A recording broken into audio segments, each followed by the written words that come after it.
నేను ఒక మాజీ పోలీస్ అధికారిగా మాట్లాడుతున్నా, మాజీ ఐపీఎస్ ఆఫీసర్గా మాట్లాడుతున్నా.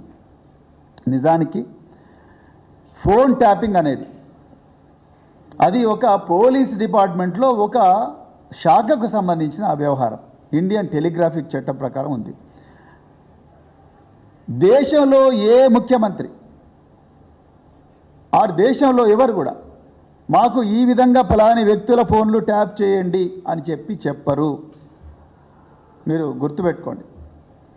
రెండవది, మరి ముఖ్యంగా బీఆర్ఎస్ పార్టీ ప్రజల నుంచి వచ్చిన పార్టీ, ఉద్యమాల నుంచి వచ్చిన పార్టీ, ప్రజలనే నమ్ముకున్న పార్టీ.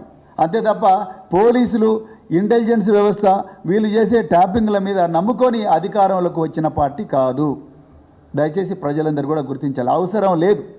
ప్రజలు కోరుకుంటే అధికారంలో ఉంటుంది, ప్రజలు కోరుకుంటే ఉద్యమాలు చేస్తారు, ప్రజల గొంతుకగా ఉండి ఉద్యమాలు చేస్తారు. అధికారం ఉన్నా లేకపోయినా తెలంగాణ ప్రయోజనాలే పరమావధిగా బతికే పార్టీ బీఆర్ఎస్ పార్టీ. అంతే తప్ప ఈ పలానా ఇంటెలిజెన్స్ వాళ్ళు ఫోన్ ట్యాపింగ్ చేసి రికార్డులు వినిపిస్తానో లేకపోతే అది చేస్తానో ఇది చేస్తానో ఆ విధంగా రాజకీయాలు చేసే పార్టీ కాదు. ఆ విధమైన ప్రస్థానం బీఆర్ఎస్ పార్టీకి లేదు. నిజానికి చెప్పాలంటే ఫోన్ ట్యాపింగ్లో బాధితులు బీఆర్ఎస్ పార్టీ, టీఆర్ఎస్ పార్టీ నాయకులు. ఆనాడు 2001లో కేసీఆర్ గారు తెలంగాణ రాష్ట్ర సమితిని స్థాపించి తెలంగాణ ఈసారి రాకపోతే నన్ను రాళ్లతో కొట్టి చంపండి కరీంనగర్ రాజరాజేశ్వరి కాలేజ్ గ్రౌండ్స్ మైదానంలో ఒక గర్జించినప్పుడు ఆ రోజు నుంచే ఆనాటి చంద్రబాబు ప్రభుత్వం ఇలా మరి ట్యాపింగ్ ఆ రోజు కేసీఆర్ గారి ఫోన్లు ట్యాప్ చేశారు. తెలంగాణ ఉద్యమకారులందరి ఫోన్లు 14 సంవత్సరాల పాటు 2014 వరకు కూడా ట్యాప్ చేసింది కాంగ్రెస్ పార్టీ.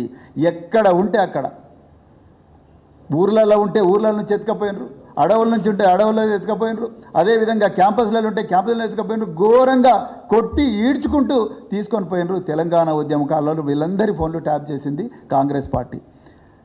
ఒక హాస్యాస్పదమైన విషయం ఏంటంటే ఈరోజు ట్యాపింగ్ గురించి మాట్లాడుతున్న పొన్నం ప్రభాకర్ గారు, అదేవిధంగా ఇంకొక 2-3 నాయకులు, కాంగ్రెస్ నాయకులు, వీళ్ళందరూ పోయి అదే డీజీపీకి కంప్లైంట్ ఇచ్చిండ్రు. మా ఫోన్లు కూడా కిరణ్ కుమార్ రెడ్డి ప్రభుత్వం ట్యాప్ చేస్తుంది అని చెప్పి వీళ్ళే కంప్లైంట్ ఇచ్చిండ్రు.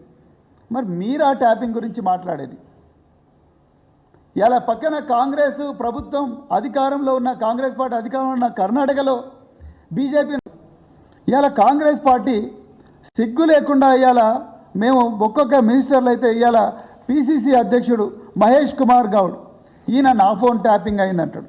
అదేవిధంగా జూపల్లి కృష్ణారావు ఆయన కూడా నా ఫోన్ ట్యాపింగ్ అయిందంటాడు. కొండా విశ్వేశ్వరరెడ్డి ఆయన పేరు లేకపోయినా పోయి నన్ను కూడా పిలవండి అని చెప్పి ఆయన నా ఫోన్ ట్యాపింగ్ అయిందంటాడు. అదేవిధంగా ఇగో జూపల్లి కృష్ణారావు నా ఫోన్ ట్యాపింగ్ అయిందంటాడు.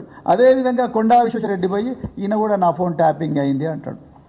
అంటే ఇదేదో ఈ ఫోన్ ట్యాపింగ్ వ్యవహారము ఒక మనసు మమత సీరియల్ లాగా, లేకపోతే డాక్టర్ బాబు సీరియల్ లాగా, లేకపోతే చిన్నారి పెళ్లి కూతురు సీరియల్ లాగానో, లేకపోతే ఎంతెంత దూరం లాగానో, లేకపోతే హిందీలో ఒక పెద్ద సీరియల్ ఉన్నది, స్టార్ టీవీలో వస్తుంది, కభీ సాస్ భీ బహూతీ అని చెప్పేసి, ఆ విధమైన సీరియల్ లాగా రోజు ఒక సీరియల్ లాగా పెట్టి ప్రజల ముందరికి తీసుకొస్తున్నారు. ఎంత ఘోరం అంటే అసలు ఎవరు సంబంధం లేని వట్టోళ్ళు పచ్చోళ్ళు అందరూ కూడా మా పేర్లు లేకపోతే పోలీసుల దగ్గరకు పోయి మా ఫోన్ కూడా ట్యాప్ అయిందని చెప్పి రిపోర్ట్ చేయించుకొని పోతూ ఉన్నారు. నేను ఇవాళ మళ్ళీ చెప్తున్నా పోలీస్ అధికారులకు, ఇవాళ సిట్ నడుపుతున్నది మహేష్ కుమార్ గౌడ లేకపోతే హైదరాబాద్ పోలీస్ కమిషనరా? ఇవాళ ఇన్వెస్టిగేషన్ చేస్తున్నది గాంధీ భవన్లో ఉండే యూత్ కాంగ్రెస్ నాయకుల లేకపోతే మరి ఎస్ఐలు, సిఐలు, ఏసీపీలా? ఇలా మీరు చెప్పాల్సిన అవసరం ఉన్నది.